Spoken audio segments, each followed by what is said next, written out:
14 June, 1942. On Friday, June 12th, I woke up at 6 o'clock, and no wonder, it was my birthday. But of course I was not allowed to get up at that hour, so I had to control my curiosity until 6:45. Then I could bear it no longer and went to the dining room, where I received a warm welcome from Moche, the cat. Soon after 7, I went to Mummy and Daddy, and then to the sitting room to undo my presents. The first to greet me was you, possibly the nicest of all. Then on the table, there were a bunch of roses, a plant, and some peonies, and more arrived during the day. I got masses of things from Mummy and Daddy and was thoroughly spoiled by various friends. Among other things, I was given Camera Obscura, a party game, lots of sweets, chocolates, a puzzle, a brooch, Tales and Legends of the Netherlands by Joseph Cohen, Daisy's Mountain Holiday, a terrific book, and some money. Now I can buy The Myths of Greece and Rome. Grand.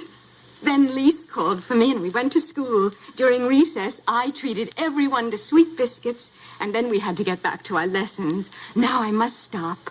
Bye-bye. We're going to be great pals. Saturday, 20 June, 1942.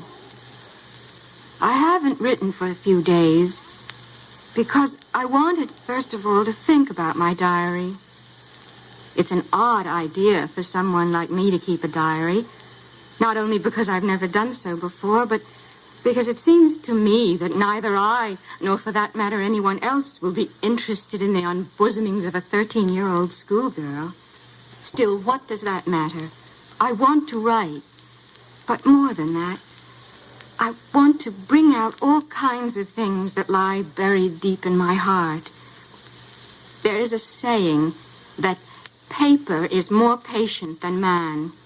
It came back to me on one of my slightly melancholy days while I sat chin in hand, feeling too bored and limp even to make up my mind whether to go out or stay at home.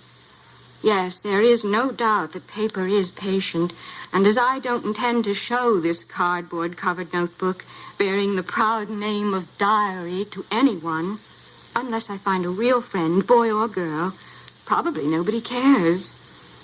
And now I come to the root of the matter, the reason for my starting a diary. It is that I have no such real friend. Let me put it more clearly, since no one will believe that a girl of 13 feels herself quite alone in the world, nor is it so. I have darling parents and a sister of 16. I know about 30 people whom one might call friends. I have strings of boyfriends anxious to catch a glimpse of me and who, failing that, peep at me through mirrors in class. I have relations, aunts and uncles who are darlings too. A good home. No, I don't seem to lack anything. But it's the same with all my friends. Just fun and joking, nothing more. I can never bring myself to talk about anything outside the common round. We don't seem to be able to get any closer. That's the root of the trouble. Perhaps I lack confidence. But anyway, there it is, a stubborn fact, and I don't seem to be able to do anything about it. Hence this diary. In order to enhance in my mind's eye the picture of the friend for whom I've waited so long, I don't want to set down a series of bald facts in a diary like most people do, but I want this diary itself to be my friend, and I shall call my friend Kitty. No one will grasp what I'm talking about if I begin my letters to Kitty just out of the blue, so, albeit unwillingly, I will start by sketching in brief the story of my life. My father was 36 when he married my mother, who was then 25. My sister Margaret was born in 1926 in Frankfurt am Main. I followed on June 12, 1929, and as we are Jewish, we emigrated to Holland in 1933, where my father was appointed managing director of Travis Incorporated. This firm is in close relationship with the firm of Coland and Company in the same building, of which my father is a partner. The rest of our family, however, felt the full impact of Hitler's anti-Jewish laws, so life was filled with anxiety. In 1938, after the pogroms, my two uncles, my mother's brothers, escaped to the United States. My old grandmother came to us. She was then 73. After May 1940, good times rapidly fled. First the war, then the capitulation, followed by the arrival of the Germans, which is when the sufferings of us Jews really began. Anti-Jewish decrees followed each other in quick succession. Jews must wear a yellow star. Jews must hand in their bicycles. Jews are banned from trams and are forbidden to drive. Jews are only allowed to do their shopping between 3 and 5 o'clock, and then only in shops which bear the placard, Jewish shop.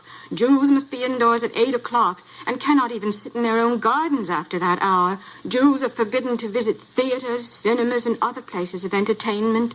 Jews may not take part in public sports. Swimming baths, tennis courts, hockey fields, and other sports grounds are all prohibited to them. Jews may not visit Christians. Jews must go to Jewish schools, and many other restrictions of a similar kind. So we could not do this and were forbidden to do that. But life went on in spite of it all. Yopi used to say to me, "You're scared to do anything because it may be forbidden." Our freedom was strictly limited, yet things were still bearable. Granny died in 1942. No one will ever know how much she is present in my thoughts and how much I love her still. In 1934, I went to school at the Montessori kindergarten and continued there.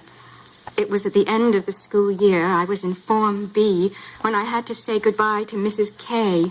We both wept. It was very sad. In 1941, I went with my sister Margaret to the Jewish secondary school, she into the 4th form and I into the 1st. So far, everything is all right with the four of us, and here I come to the present day. Sunday morning, 5 July, 1942. Dear Kitty, our examination results were announced in the Jewish theater last Friday. I couldn't have hoped for better. My report is not at all bad. I had 1 Vixatis, a 5 for algebra, 2 6s, and the rest were all 7s or 8s.